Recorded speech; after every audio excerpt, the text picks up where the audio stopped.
À ces annexions, l'Union européenne prend de nouvelles sanctions contre la Russie. Paul Germain, notre correspondant, est en direct de Bruxelles. Bonsoir Paul. On en est au 8e train de sanctions contre Moscou. Qu'est-ce qu'il y a de neuf ?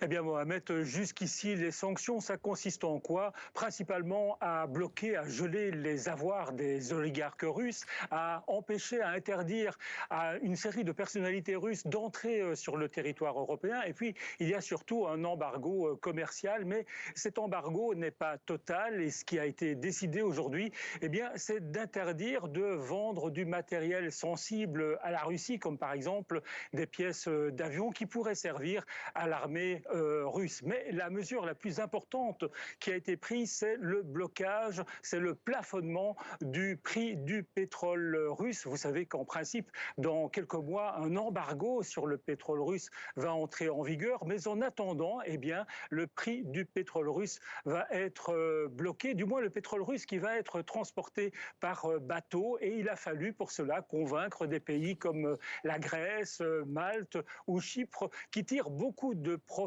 du transport maritime du pétrole russe et qui avaient très peur de subir des pertes financières. Au total, ces nouvelles sanctions contre la Russie devraient peser 7 milliards d'euros à l'économie russe. Ah, j'oubliais, eh bien, le commerce, le secteur du diamant, le secteur du commerce diamantaire avec la Russie échappe une fois de plus aux sanctions européennes. Les diamantaires d'Anvers en Belgique peuvent pousser un ouf de soulagement.